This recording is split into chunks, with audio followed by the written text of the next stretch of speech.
Have you ever found a quilt pattern that you absolutely loved but the sizing wasn't quite right?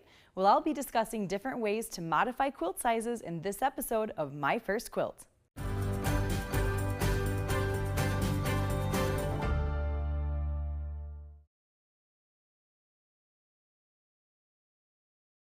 Welcome to My First Quilt. I'm Sarah Gallegos, and today we're talking about ways to modify quilt sizes.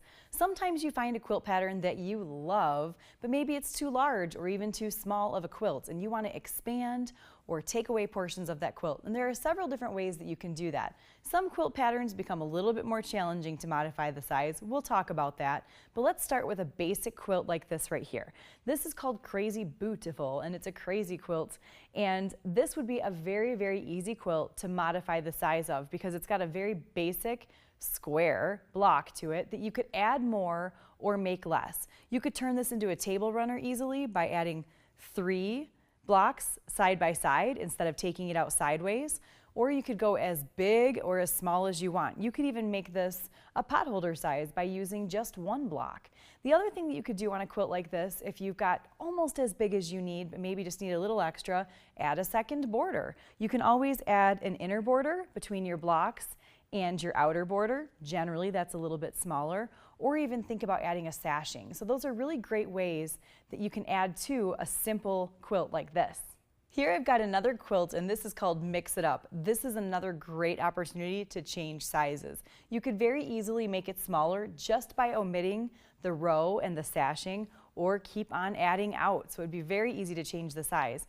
On my quilt, I ran out of my fabrics, so I omitted the border. There was a triple border that was really cool on this particular pattern, and I left it out because I ran out of my fabrics. What you could also do is just change the border. You could change to a solid border like I have here.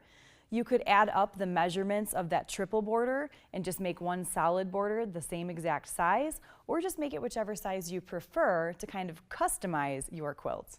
Next up, I've got a quilt called Wars Remembered, and this was set on point. And it was a larger quilt than what I decided to create. I wanted to make a wall hanging out of this because I'm giving it as a gift. So once again, I just omitted the borders. The reason that I kept the borders off is because in a quilt that's set on point like this, I'm just gonna tilt it so you can kind of see, it's a little bit more difficult to change the size by omitting blocks because you have to stagger out to the corners in order to have a square quilt. When you're working with blocks on point, you start at the tip of your square and then just kind of keep adding till you work all the way out to the full width, and then you angle or stagger those blocks back in again. So when you're working with quilts on point, it really is a lot more difficult to modify the size unless you add quite a bit to the quilt or take away quite a bit. So on this one, to change the size, like I said, I wanted a wall hanging as a gift for a friend. I just kept the borders off. I ended it with my beautiful setting triangles. Next, we have the Cross It Out quilt, which is one of my favorites in this season, and it's already a very large quilt. This is a queen-sized quilt, and once again, it is set on point. So once it's set on point, we've got a lot going on with this quilt. There's kind of a secondary and a tertiary pattern that emerges when you put the blocks together, especially with the sashings in it. It's a lot of fun to make. So if you were to modify the size of this quilt, you really need to pay attention to what happens when you change the block count to those different secondary and tertiary patterns that happen within the quilt. So things to think about if you're working on a complicated design like this. There's always quilting software, or you can always draw out your blocks on graph paper. I do that a lot. Even though I have quilting software, I just still think it's fun to draw things out in graph paper. I'm not sure why, but you can always kind of graph things out and get a feel for what you would have to take out of the quilt to keep it square, especially when it's on point like this, and to see if you're going to lose some of the dynamic effect of your quilt when you start making it smaller. So just some things to think about. Now, this is a queen-sized quilt, and it does not have any borders on it whatsoever. It's really big. And a lot of times I have people pop into the shop and say, hey, I've got this queen-sized quilt and I just want to extend the edges a little bit so it's got more of a drop to hang off of my bed.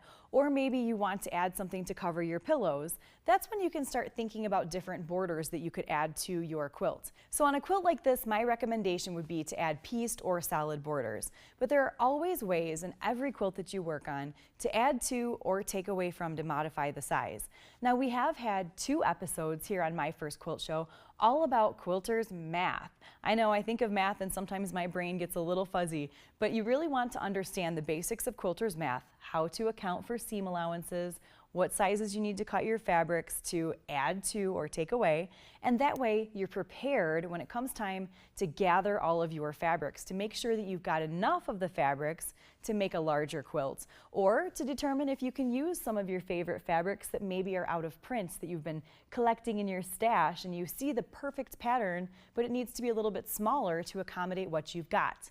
You can always play with your quilts. I always think of quilt patterns kind of as a guideline. I can follow it or not. I can use it as a springboard to do even more, or I can minimize. That's my choice as a quilter, and I love that about quilting. So I hope that you've enjoyed this lesson all about changing the sizes of your quilts, and hopefully it will help you to feel a little bit more free to change the quilt patterns that you find and love. We'll see you next time on My First Quilt.